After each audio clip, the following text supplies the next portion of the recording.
خوتي خواتاتي، السلام عليكم ورحمة الله وبركاته. مرحبا بكم في قناتكم أخبار وأحداث. موضوع هذا الفيديو غادي يكون مرتبط بواحد القانون جديد، وهو ممكن نقولوا عليه أنه قانون جديد قديم، وهو من 2019 بس بدأ الحديث عنه، وهو المرتبط بالجالية المغربية وعلاقتها بوطن الأم، اللي هي هذا القانون هذا المسمى بالتبادل الأوتوماتيكي للأموال والعقارات. هذا الموضوع هذا سبق لي وأن تحدثت عليه هذه السنة الماضية والسنة اللي قبلها، لأنه كل مرة كيتم في هذه الفترة ديال أن لي ديكلاراسيون التصريح بالضرائب كيكون بين شهر 4 حتى شهر 6، كيكون هو فترة ديال التصريح بالضرائب. فكيتجبد هذا الموضوع هذا، واللي هو موضوع خطير، ما يمكنش أن ننكر ذلك، لأنه يأثر على الجالية المغربية بالخصوص أو في أوروبا عامة، لأن هذا القانون هذا غادي يمس بداك السرية اللي معروفة فيها البنوك، وأن الأموال ديالهم اللي كيصيفطوها للمغرب، اللي كيوضعوها كأمان لهم على المستقبل، باش يضمنوا واحد الحياة على الأقل فيها واحد الأمان في الشيخوخة ديالهم، كيحطوا واحد البركة، أو لأنهم ممكن أنهم يستثمروها في الوطن الأم. وحنا كنعرفوا الدور ديال الجالية المغربية والمكانة ديالها وما تقدمه للاقتصاد الوطني، وهي كتشكل واحد النسبة كبيرة بزاف من الدخل ديال المغرب من العملة الصعبة. يعني أن الجالية المغربية كتفوق العديد من القطاعات اللي كتدخل العملة الصعبة في المغرب، منها السياحة ومنها التبادلات التجارية، وهذه فالتحويلات ديال المهاجرين المغاربة في الخارج للمغرب هي كتشكل واحد النسبة كبيرة وأهمية كبرى. ولكن هذا القانون هذا اللي هو في الحقيقة كان بضغط من الاتحاد الأوروبي ومن واحد داخل الجمعية العامة ديال الأمم المتحدة، والهدف منه هو محاربة تبييض الأموال ومحاربة الإرهاب ومحاربة التبادل هذاك الأموال اللي كتكون بين الأبناك بدون معرفة المصدر ومعرفة من أين أتت. فالاتحاد الأوروبي وبعض الدول الأخرى اللي وصل العدد ديالهم 80، أنهم ضغطوا على بعض الدول ومنهم المغرب على أنه خص يكون عنده واحد الشفافية في تبادل الأموال والشفافية داخل البنوك المغربية. هاد الضغط هذا كان هو اللي شعل هاد الجمعية العامة ديال الاتحاد الأوروبي زائد بعض الدول الأخرى أنهم يوضعوا المغرب في اللائحة الرمادية، وبالتالي أن وضع المغرب في هذه اللائحة الرمادية كان كيخلي المغرب أنه كيخسر العديد من الأموال، والعديد أنه ما كيتمش معه اتفاقيات اقتصادية وتجارية بسبب أنه موجود في هذه اللائحة الرمادية. حاليا المغرب خرج من هذه اللائحة، ولكن شنو كان المقابل؟ وهذا هو المهم، هو أن ممكن أن هذه الاتفاقية بدأ نوافق عليها المغرب رسميا من خلال الحكومة كحكومة، رغم أن هذا القانون مازال ما داش للبرلمان كمؤسسة تشريعية باش يتم الموافقة عليه، ولكن عمليا أنه بدأ العمل به، وممكنش أن المغرب يخرجوه من اللائحة الرمادية هكذا بدون أنه يكون قدم تنازلات. هذا التنازل هو أنه يوافق على تقديم كل الحسابات البنكية والعقارية لكل المهاجرين المغاربة المتواجدين سواء في أوروبا أو أمريكا الشمالية أو في دول أخرى. شنو هذا الموضوع هذا؟ كما قلت أن سبقنا وتحدثنا فيه، ولكن شنو هو الضرر؟ لأن العديد من الإخوان في الفيديوهات خرجوا وكيوضحوا هذه المسألة هذه، والعديد منهم أنهم كيعطيو واحد الصورة اللي كتخلي المهاجر عامة كيخاف وكيترعب من هذا القانون هذا. هو بالفعل مخيف، ولكن لأي فئة من الجالية المغربية اللي غادي يتأثر واللي غادي يمكن يخوفوا هذا القانون بالدارجة، اللي غادي يخاف من هذا القانون. أولا أن هذا القانون هذا هو تبادل معلومات بنكية وعقارية لكل مواطن عنده مقيم بالخارج وعنده رصيد بنكي في داخل المغرب. هذا الرصيد قانونيا في فرنسا، لا أخذنا فرنسا كمثال، أنه هذا الرصيد هذا خصو يكون ما يكونش كيفوق 10,000 أورو. هذه باش ممكن أن هذا هو المسموح به في القانون الفرنسي، كما أن كيسمح أنك ممكن أنك تحمل معك أقل من 9,999 أورو، يعني أقل من 10,000 أورو، ممكن أنك مثلا تدخل بها للمغرب وتديكلاريها، وبالتالي مسموح أنك تديكلاري هذه، وهو نفس المبلغ اللي مسموح أنك يكون عندك في البنكة. أما ما فوق ذلك فكيفرض عليك أنك تأدي واحد الضريبة. حنا كنعرفوا أن الجالية المغربية في غالبيتها ممكن أن أقول أكثر من 50% حتى 60% أنهم عمال بسطاء كيشتغلوا بالفعل في الخارج، ولكن ما عندهمش مداخل كبرى، وبالتالي التحويلات ديالهم للأسر ديالهم، زائد أن ما يمكن اللي يبقى له باش يحطوا في البنكة ما كيكونش حاجة كثيرة، وما غاديش يوصل أنه يدخر واحد أو أنه يكون عنده واحد رصيد اللي يكون كبير وكبير بزاف. إذا هذه ما غاديش باش ما نخليوش الناس يتخلعوا من هذا القانون، أن هذه الفئة هذه وهي الغالبية أنهم ما عندهمش أرصدة كبرى.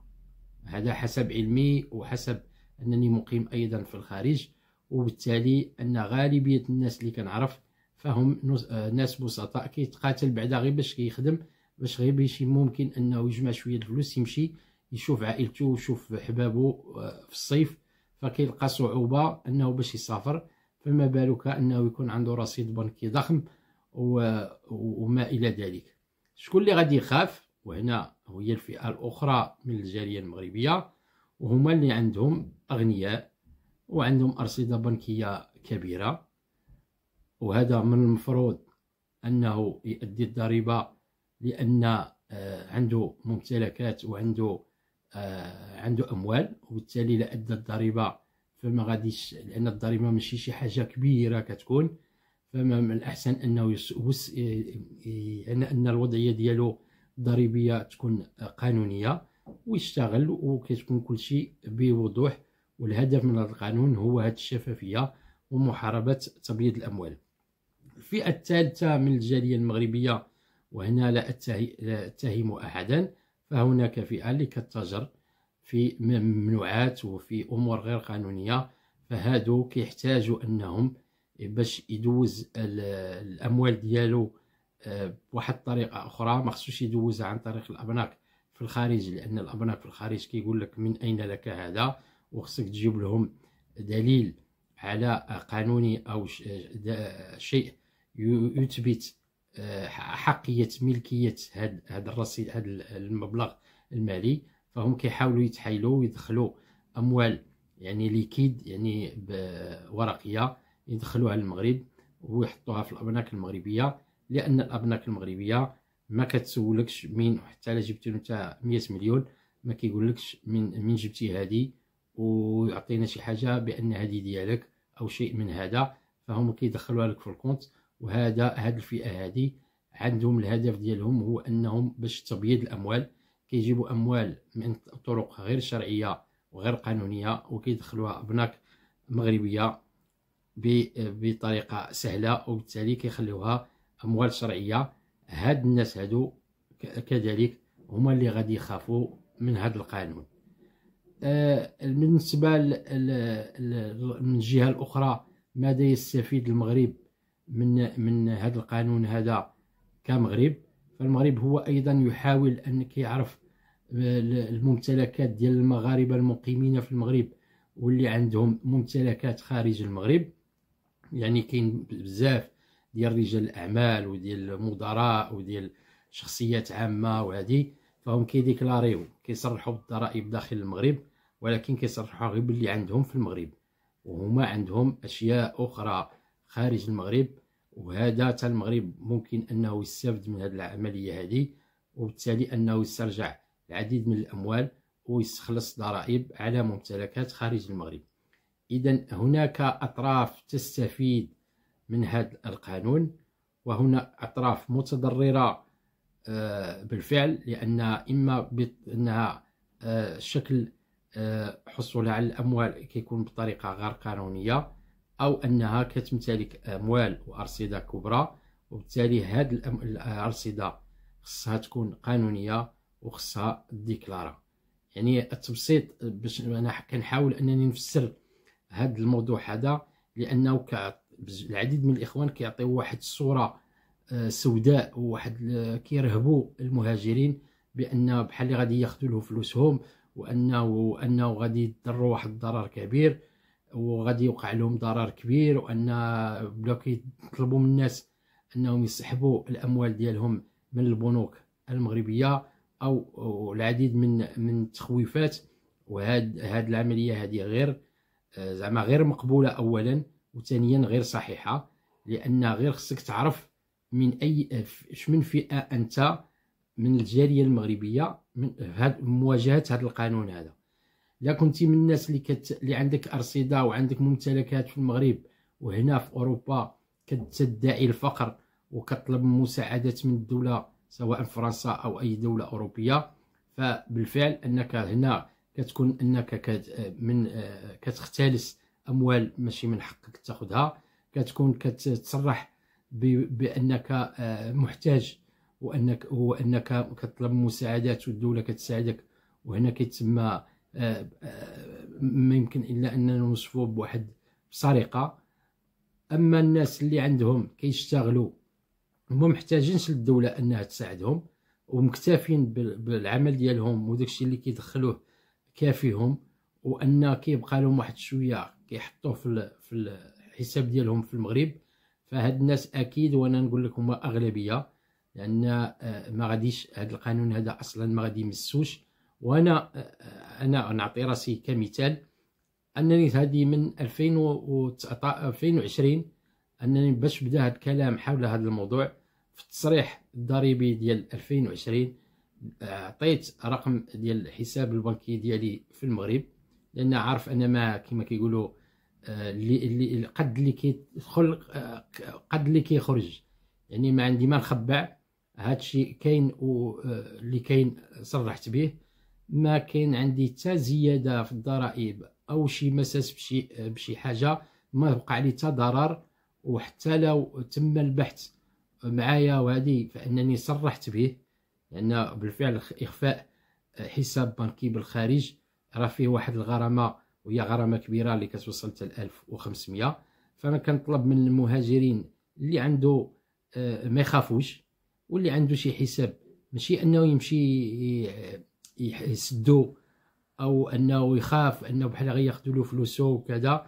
فالسقف ديال المبلغ اللي غادي يكون في الحساب هو 10000 ديال الاورو.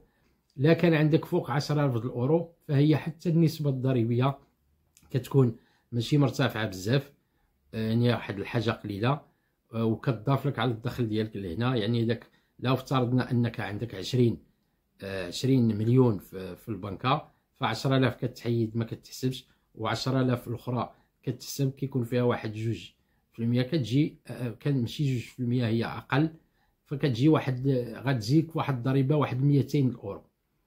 فتصور انك عندك 20 مليون في الكونت ديالك وتخلص ضريبه زائد على الدخل ديالك ديال هنا. الا كنتي كتخلص مثلا حسب كل واحد والدخل ديالو في الدوله اللي كيسكن فيها، فما كتكونش شي حاجه كبيره بزاف، وبالتالي كتكون انت بشكل قانوني في هذه الدوله وكتخلص الضرائب ديالك بشكل قانوني ومقيم، والضمير ديالك مرتاح، فما كتخاف من حتى شي حاجه.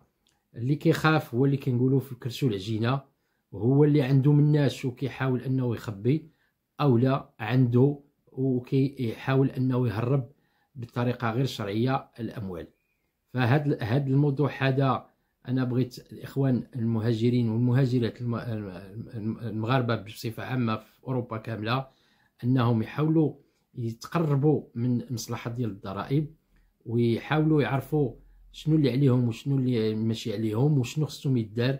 فما ما يخافوش، وان راه ماشي شي حاجه كبيره ان الواحد يعرف قانون البلاد فين ساكن، لان راه ولا دابا في الانترنت انك تدخل وتبحث ودير الموضوع وتقرا عليه وتشوف شنو الامور اللي خصها تتبعها باش تنجا من عقوبه او شيء من هذا القبيل. ما بغيتش انا نطول في هذا الموضوع لانني سبقت تكلمت فيه، ولكن النصيحه للاخوان المهاجرين انهم ما يخافوش من هذا الموضوع هذا ومن هذا القانون. اللي عنده شي حاجه يحاول انه ما امكن انه يصرح بها. وانا قلت لك انا ماشي غير انا والاسره ديالي والاصدقاء وكذا هضرنا في هذا الموضوع وصرحوا في الضريبه في السنوات هذه اللي دازت، وكاين منهم اللي تشجع ودارها هاد السنه. فدار هذه ما وقع ما كاين حتى تغيير، جاتو الضريبه عاديه كما كانت من قبل، او حتى لا كان عندهم الدخول ديالو هنا قليل فما خلص اصلا الضريبه كيكون امبوزابل.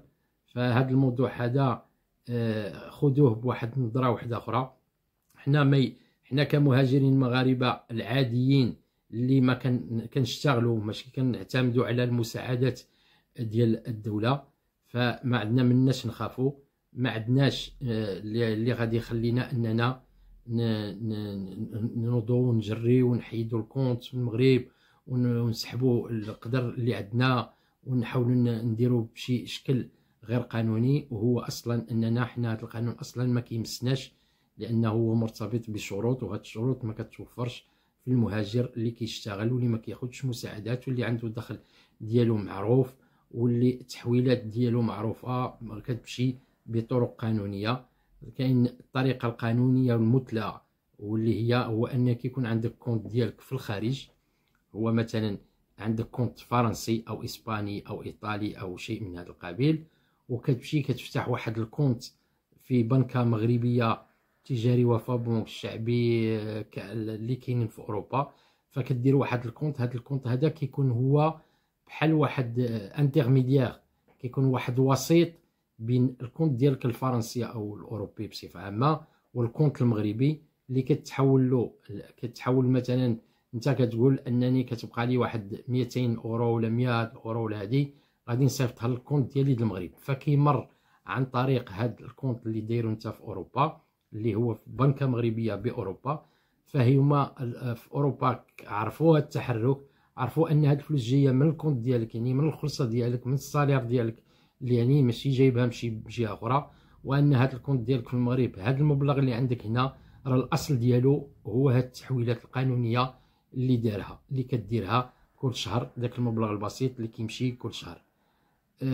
هذا كتكون بالتالي كتكون انت مرتاح والضمير ديالك مرتاح، وقانونيا كتكون عايش ما عندك حتى اشكاليه وما عندك حتى مشكل وما عندكش مناش تخاف.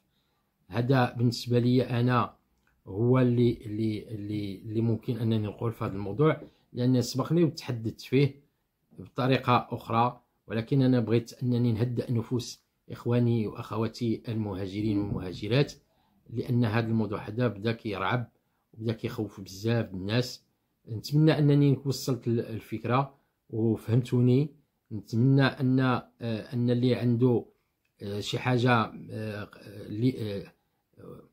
ونتمنى اننا هذا الموضوع الا كان عندكم اسئله وتعليقات انكم ما تبخلوش علينا بالتعليقات وطرحوا الاسئله ونتجاوبوا بيناتنا ونعطيكم معلومات في هذا الموضوع هذا، وشنو هما لي فورمولير اللي غادي خصهم يتعمروا، وفين باش ديكلاري فين خصك تمشي فين تديكلاري في داك لي ديال لي زامبو، وما كتوقع حتى شي حاجه كتوقع. اللي خصو يخاف كما قلت هو اللي فكرشو العجينه. اخواني، كان هذا هو موضوعنا. اسمح انني طولت في هذا الموضوع. الى موضوع اخر، استودعكم الله والى اللقاء في فرصه اخرى، والسلام عليكم ورحمه الله وبركاته.